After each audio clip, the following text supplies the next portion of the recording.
Hi students, my name is Parth Singhal and I welcome you all in today's video. So this video is about gravity. So in this video we are going to study about the different concepts. Gravity क्या होती है? But let me tell you that there are some misconceptions about gravity. Gravity के बारे में कुछ misconceptions हैं. So in this video we are going to clear all the misconceptions that are there in the gravity. So the first thing that I want to tell you is कि gravity खाली अर्थ और हमारे बीच की ही force नहीं है.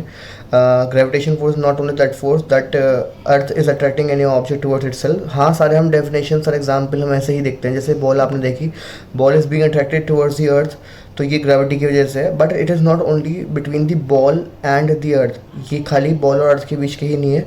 तो हमें पढ़ना है कि व्हाट इज़ ग्रेविटी. तो सपोज कीजिए कि you are in space and we are having an apple also. एक एस्ट्रोनॉट है और एक एप्पल है, ठीक है. तो ग्रेविटी क्या होगी, ग्रेविटेशन फोर्स क्या होगी? क्या ये एप्पल इस एस्ट्रोनॉट को अपनी तरफ अट्रैक्ट कर रहा होगा, या ये एस्ट्रोनॉट एप्पल को अपनी तरफ अट्रैक्ट कर रहा होगा? दोनों ही चीज़ें हो रही होंगी, ठीक है. That astronaut is also attracting the Apple towards itself and that Apple is also attracting the astronaut towards itself. So that is the gravitation force. यही क्या है? ग्रेविटेशनल फोर्स है. The force by which two objects attract towards each other. The attractive force between any two objects with non-zero masses separated by a distance is called gravitational force. ठीक है, इसे हम क्या बोलते हैं? Gravitation force. अब if you talk about the earth, तो earth की अगर हम बात करेंगे तो अर्थ में ये फोर्स हमें बहुत आसानी से देखने को मिल जाती है because of the mass of the earth. Earth का मास बहुत बड़ा होता है. अब हम देखेंगे कि ये मास पे कैसे डिपेंड करती है. So how this force depends upon the mass of any object, ठीक है. So we are going to study about this thing.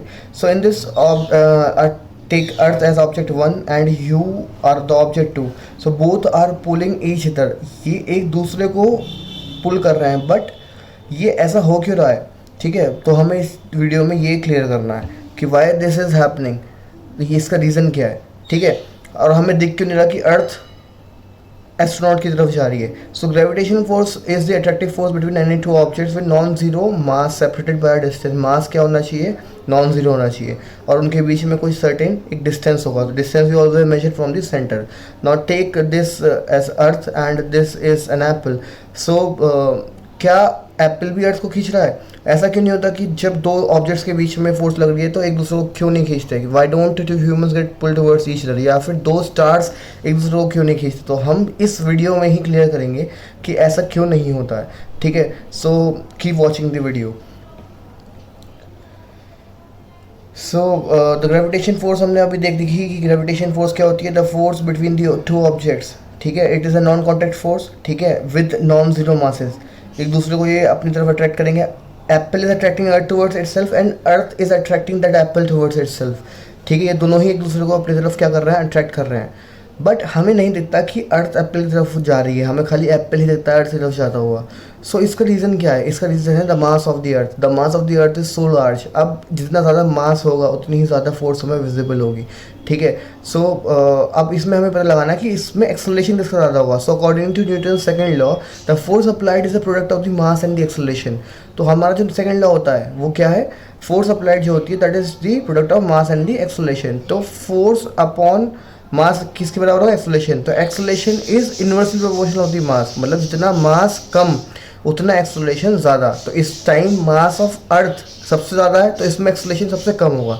इसलिए हमें क्या होता है? इसलिए हमें दिखता है कि जो एप्पल है वो उसकी तरफ अट्रैक्ट हो रहा है क्योंकि उसका मास बहुत कम है. तो acceleration is inversely proportional to the mass. तो मास कम है तो एक्सेलरेशन ज़्यादा होगा. That's why apple is pulled towards the earth. हमें एप्पल गिरता हुआ दिखता है. The next thing that we have to study is what is the universal law of gravitation. So consider two objects. One object is A and one object is B and the distance between them is D, ठीक है. एक object बड़ा है ए वाला, अब B वाला object छोटा है. तो ठीक है, हमने क्या माना? ए का ऑब्जेक्ट का मास m1 है, ठीक है, और बी का मास m2 है. And we considered as m1 is greater than m2. तो हमने क्या माना? m1 is greater than m2. Is it clear? अब तक कोई दिक्कत तो नहीं है, ठीक है. सो what is universal law of gravitation? Every object in the universe attract every other object with a force which is directly proportional to the product of their masses and inversely proportional to the square of the distance between them. तो इसे easy word में समझते हैं. जो force है वो directly proportional है उन दोनों के mass के product के, ठीक है. और force inversely proportional है उन दोनों के distance के square के. इसका मतलब अगर हमें फोर्स मास इंक्रीज़ करूँगा तो फोर्स बढ़ेगी, और अगर मैं डिस्टेंस इंक्रीज़ करूँगा तो फोर्स घटेगी। ठीक है, मास इंक्रीज़ करने पे, प्रोडक्ट इंक्रीज़ करने पे प्रोडक्ट फोर्स बढ़ रही है, डिस्टेंस इंक्रीज़ करने पे फोर्स डिक्रीज़ हो रही है। Is it clear with this expression? यही इसका मेन फैक्टर है।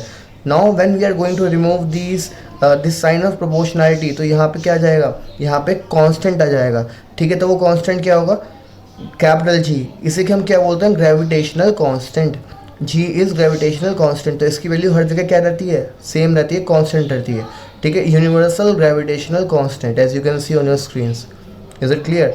तो जी की जो वैल्यू है उसके लिए अगर हम क्या करते हैं, जी की वैल्यू कैसे निकलेगी, F is equal to G is equal to F into D square upon M1 into M2। So it was devise by Lord Henry Cavendish.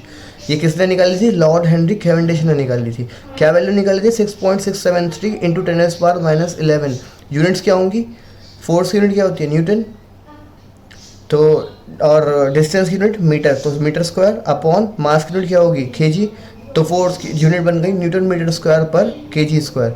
So that is the unit for the universal law of gravitation और gravitational constant. Gravitational constant की क्या होती है, gravitational constant की unit होती है। ठीक है, सो न्यूटन मीटर स्क्वायर पर kg स्क्वायर, ये इसकी वैल्यू है 6.673 इंटू 10⁻⁻11। ठीक है, अब इसे समझते हैं और अच्छे तरीके से कि दो ऑब्जेक्ट्स थे जिसके बीच में डिस्टेंस d था, मास M1 और M2 था, तो हमारा फॉर्मूला आ गया F is equal to G M1 M2 upon D square या आर स्क्वायर, दोनों में से कुछ भी लिखोगे it is correct. We always measure that distance from the centre. G की वैल्यू क्या थी, 6.673 इंटू 10⁻⁻11 न्यूटन मीटर स्क्वायर पर kg स्क्वायर। ठीक है, इज इट क्लियर? अभी तक हमें इसमें कोई दिक्कत नहीं है। So G is proportional to M1 into M2, mass के प्रोडक्ट के प्रोपोर्शनल है डायरेक्टली, और दोनों के डिस्टेंस के बीच में है इन्वर्सली प्रोपोर्शनल। ये चीज़ हम अभी तक पढ़ चुके हैं, that is universal law of gravitation. Now the thing is, suppose that you are observing this video on your computer screen and you are sitting on a table. So why it is not happening कि आप computer की तरफ attract हो रहे हो और computer आपकी तरफ अट्रैक्ट हो रहा है, आप एक दूसरे की तरफ क्यों नहीं जा रहे? अगर ग्रेविटेशनल फोर्स दोनों के बीच में है तो ध्यान देने वाली बात यह है कि इसके अलावा और भी फोर्सेस हैं जो आपके ऊपर एक्ट कर रही हैं। For example the gravity of the अर्थ, जो कि बहुत ज़्यादा है आप दोनों की म्यूचुअल ग्रेविटी से।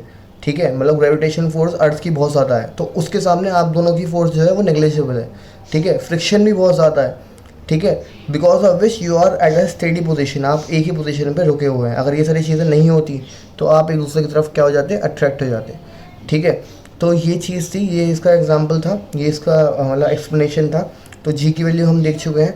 अब अगर हम बात करते हैं, हमें फोर्स निकालनी है बिटवीन टू ऑब्जेक्ट्स। ठीक है, तो हमने M1 क्या लिख दिया, ऑब्जेक्ट 1, M2 लिख दिया ऑब्जेक्ट 2। अगर आपको ये फोर्स निकालनी है विद दी अर्थ, तो उसका दूसरा एक, दोनों में से कोई सा भी मास आपको क्या लेना पड़ेगा, कैपिटल M। मतलब दूसरा एक, दोनों में से एक मास क्या लोगे, मास ऑफ द अर्थ। अगर आपको अपने और अर्थ के बीच में फोर्स निकालनी है तो आप ले लोगे M1 into capital M upon R square या डी स्क्वायर। अगर आपको कंप्यूटर और उसके बीच की फोर्स निकालनी है अर्थ के बीच की, तो आप ले लोगे कंप्यूटर का मास और अर्थ का मास। तो इसी वजह से अगर suppose you are standing with your friend, तो ऐसा नहीं होता कि आप दोनों एक दूसरे की तरफ अट्रैक्ट हो जाओ, क्योंकि आपके ऊपर और सारी चीज़ें भी एक्ट कर रही हैं।